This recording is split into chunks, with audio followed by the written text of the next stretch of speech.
Looks like we're live. We'll wait a few minutes for more people to join. Yep. You have any plans this weekend, Rhonda? Oh, I'm hoping it's a relaxing weekend. We'll see. I've got lots of reading. I'm hoping that we'll see. How about you? Yep. I promised my kids I'd take a little time off, so. We need to. I know. Yeah. I don't think we have anyone on yet. I get a couple made this weekend, so we'll see. Be hoping people understand better. Mm-hmm.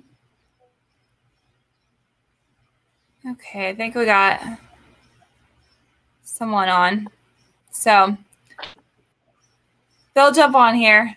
It's nice out, so they're probably outside enjoying the nice weather. But all right, so I am Jennifer McWilliams with Purple for Parents Indiana, and I'm here with Rhonda Miller. And so we wanted to jump on here this evening and give you guys a little more information about what's going on and give you an update.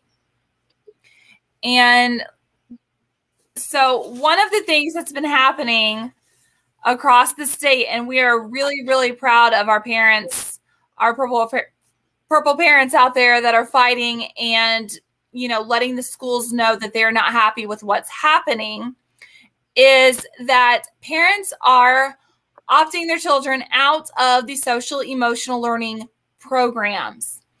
And this has really been a process because we actually had people do it last fall once we started putting out the information about what these programs were really about. We had a lot of parents that were in the group that opted out, and they were able to do that fairly easily. And since then, we have had a lot of parents do this, attempt to do the same thing, and it has depended on the school district whether or not they have allowed them to opt out. So some school districts have been fine with it, and they have alternatives for them. But we are finding in the areas, especially like Hamilton County, where there are a lot of parents that have become aware of this and are opting out, the schools, I think, are starting to feel the heat, and they're starting to get a little worried because they took these grants and they are tied into this social emotional learning. And so they are really pushing back on the parents to try to get them to not be able to do this. And so I want people to understand that you can do it. You have the right to do it. But in order for us to get this done and get this across the state so that it is an opt, you know, ideally this should be out of the schools, right? But at least an opt-in for parents. So here's what's going to happen if you are going to try to opt your child out of social emotional learning. You will contact the school, and hopefully we have more schools like some that we have experienced that have made accommodations and have allowed it to go on. If you have a school that is worried about whether or not, you know, their grant is going to be taken care of, or whatever ties they have when they signed on the line for the money, you are going to get them telling you that the Indiana Department of Education has mandated social emotional learning. Okay. This is a constant game of semantics, right? So you have to be very careful. Social emotional learning programs from Castle are not mandated by the Indiana Department of Education. Okay. And I even have, let me see here. I think I spoke with some legislators this week, and I have actually information that they got directly from the Indiana Department of Education. And they, okay, so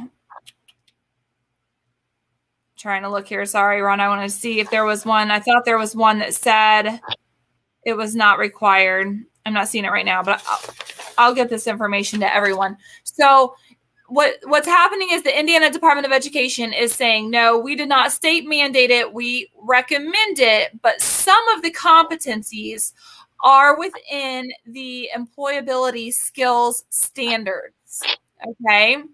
Now, here's what you need to understand about the employability skills standards that are mandated from the Indiana Department of Education. This is, I believe, done all purposefully. Okay. This language word salad. But the employability skills standards, I encourage you all to look them up on the IDOE. Here are the categories: mindsets, work ethic, learning strategies, and social emotional skills. They're super broad. They do go into a little more detail on them.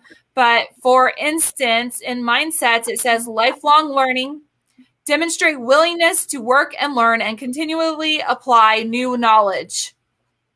That is something that the children pick up through authentic engagements throughout the entire time they're in school. You do not need to spend millions of dollars on a CASEL program, and that is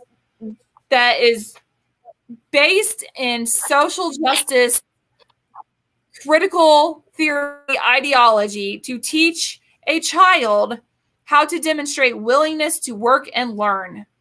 That is absurd. In fact, I would argue that all of these employability skills standards are met throughout the day if you're teaching the children real academics and consequences. That is how children authentically learn employability skills. Not through a program where they're collecting data and shifting their mindsets based on a radical ideology. So when you reach out to the Indiana Department of Education and you say, what do I do? My school said that you are mandating social emotional learning. They will tell you that they do not, but there are some skills that include some of that. And they're going to tell you that you can opt out of it, but you have to have your school board basically approve it or say how. So now we went full circle from the school to the Indiana Department of Education, back to the school, and they're saying board. So we are here to tell all of you to get to those school board meetings and speak up. Tell them that your child will not be participating in social emotional learning. Bring this list of employability skills standards, because nowhere in this that I'm seeing does it say that these skills can only be taught through CASEL programs. Okay, so they have the full ability to give you an alternative, and you as the parent have the full right to demand it. Okay. And we, like always, we will suggest that you hopefully they'll work with you. But when you tell them that it does not align with your beliefs, the ideology, very, very radical ideology that is coming out of the social emotional learning programs, that is directly against your beliefs, your religion, and you tell them that they need to give you a way to opt out or an alternative way that they feel those skills are met. But if I was a group of parents, I would go in there and argue, I would absolutely argue that these employability standards are met throughout the day if you're teaching children consequences and academics through authentic engagements. So that's where we're at with that right now. And I'm telling you that parents have been able to get it done. It's really going to depend on your school board, whether or not they make it easy. But as a parent, you absolutely have the right to say that the lessons do not go with your beliefs and that you want an alternative assignment or way. So, let me see here. So Rhonda, do you want to add to that? Well, I would just like to reiterate again what the real issue is that we're dealing with, because we keep hammering this home about the social emotion, and it's the indoctrination of children, dumbing down indoctrination, radical ideology. But what we really need to understand is they're actually meeting the goals of the agenda takeover of our department, our education system, of our. So what we basically, I'll narrow it down to two that tonight, is goal number 17 of the communist goals. Give all the schools, use them as transfer belts for socialism and current communist propaganda. Soften the curriculum, which we've done. Get control of the teachers' unions and party line in textbooks. So what I want to control social, emotional. And they're taking. Hold on, Rhonda, can you hear me? It's freezing up really bad. We've tried so many things to fix this. Can you hear me? It's just freezing up really bad. Hold on. Maybe it'll buffer out here in a second, and then you can tell them about the two goals. So while we let's give it just a second here. But I do want to tell, if you have anything you want to write with, but we'll put it in the comments, that one of the points on this paper that I got from the legislators this week, it says, is there a mechanism for parents to opt out of SEL? And directly from the Indiana Department of Education, it says yes. Pursuant to IC 2026-3, local school boards can decide if and how parents are able to opt out. So that is where you hold the power. So again, that's IC 2026-3. Go ahead, Rhonda. Maybe it's better now. So what I wanted to say is I have the goals in front of me. I wanted to go over number 17. Get control of this transmission belts for socialism and current communist propaganda. Soften the curriculum, which we've softened the curriculum.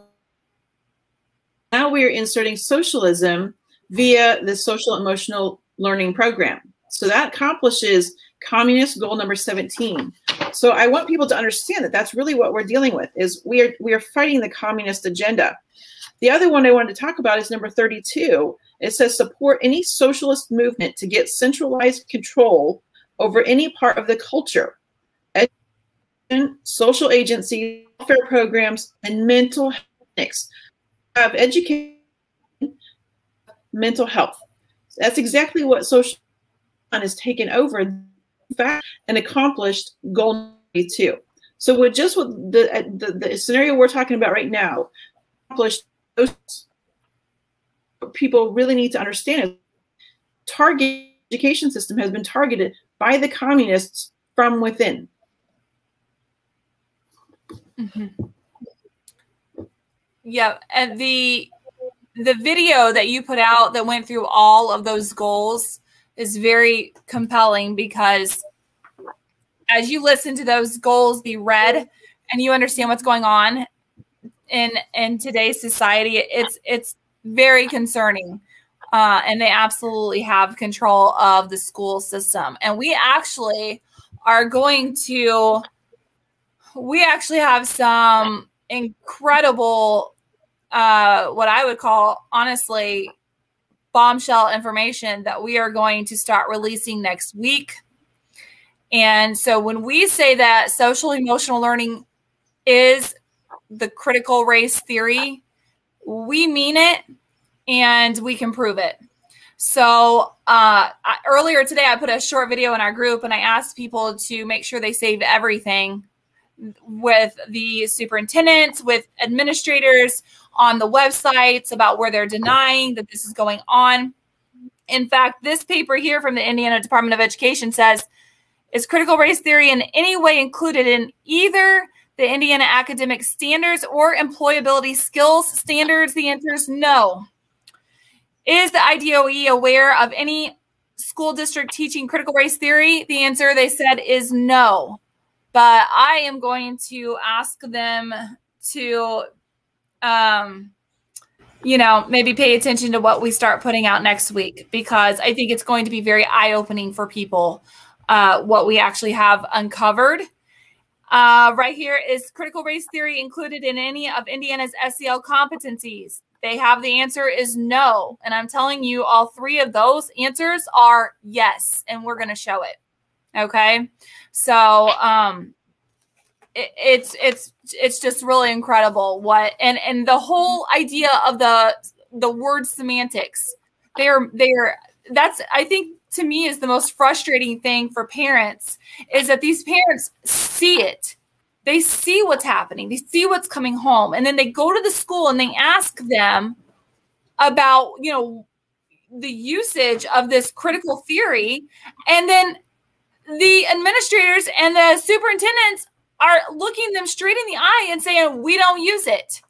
It's incredible. I think I told you earlier this week, Rhonda, I said it's like taking a superintendent and saying, hey, that's a duck. And then they're saying, nope, that's not a duck. I mean, it's just crazy. So, but we are here for you. And I'm actually working on a lot of stuff that has recently been covered. And I'm pretty excited about it because I'm tired of this runaround they keep giving people. And at this point, they aren't going to be able to deny it anymore. So we're gonna get that done. I also wanted to say, just for anyone that's trying to fight back at their schools, this paper does say that per IC 2019-5, the IDOE is required to have a plan for children's social, emotional, and behavioral health. This plan was updated in 2019 to include 7 SEL competencies. But what I would like to tell you is that before CASEL and this whole social emotional learning program, don't get that confused with, just the social and emotional needs of children. Of course, schools have addressed those throughout time. This is different. This is what they do. They name something one thing, and then they name it, that they use that vocabulary to name something else, and then people can never separate the two, right? So before they updated the social emotional learning required by law, they already had this there. And that was before the CASEL programs came into the schools. So they can, compensate for any of those laws without this critical theory, radical ideology coming from CASEL. So it was done before, we can do it again. What they did this time is they brought in a program that put all of your children into that program, all of them. They consider them all coming from trauma-based environments and homes. So they took a program for a child that may need some emotional assistance, and they spread it across the entire school because they believe the system, that would be a key for what we're going to come out with next week, is wrong. And that the only way to fix that system is to put all of your children in this indoctrinating program in order to dismantle and replace the systems that we have. Does that sound familiar to anyone? I hope it does, if you're familiar with what critical theory is. Well, it handles the system, but which is exactly what I recommend any download this book or order this book off of Amazon or buy it. This is where I found the goals at. This is a really, really communism that's being implemented even here in the United States. The other resource I would highly recommend people order is Fault Lines, Vodi Bachman's book. He addresses a lot of Kindi in here, and Jennifer has talked about him in her presentation. It's a really good book. He gives some very opposing views of what we're seeing in the classroom and how it's so dangerous to our society, to our believers. And so I would really recommend people order the Yep, definitely. You just sent a clip to me from him today, and it was just right on point of what's happening. The whole equity and social justice, none of that is a good thing. None of that is a good thing. And so if anyone is listening to us and thinking that those are good things to put into our school, please definitely get those books and understand what you're really supporting. So I feel like we're at, what are we at? 20 minutes. I don't know. It's kind of freezing up. We're going to have to figure out something for our stuff. But I just wanted to finally tell everyone that we've been working on our Community Connect. I updated our website so you can go there and find your county and see what groups are within your county. We have had several people reach out to us, and so we put you on kind of a week or two of where we can just be involved with getting the group set up, and then we will get you on our website. So that's why you're not seeing some of them right now, but we are having people reach out to us to start their own groups in their school districts so that we can start building this ground game and building this foundation, because we have to change the direction of education in the state of Indiana, and we are going to do it. So, and it starts with you. It starts with you at home and in your, every district in the state. And is there anything else you want to add, Rhonda? Just, keep. You're not alone. It feels like you're alone a lot of times, but you're not. We're building an army, and there are many, many of us. And I would just say additionally that we are going to continue to help educate you with those little short videos. I'm launching another one tomorrow morning, and then I'm going to work on it over the weekend. So these are going to be start building that foundation of your understanding of what's really going on. So look for one tomorrow, and then I'm planning on launching the other one on Monday. So with that said, I just wish each and every one of you a wonderful Memorial Day weekend. Let's celebrate what our country really stood for and those who fought for it. Absolutely. Yes. Happy Memorial Day weekend. Enjoy it. We know a lot of people that are in this fight with us, and it's exhausting, and we are not going to stop, but take some time this weekend to be with your family and remember what we're doing this for. So we will watch for those videos and watch for some explosive information next week, and we will talk to you all soon.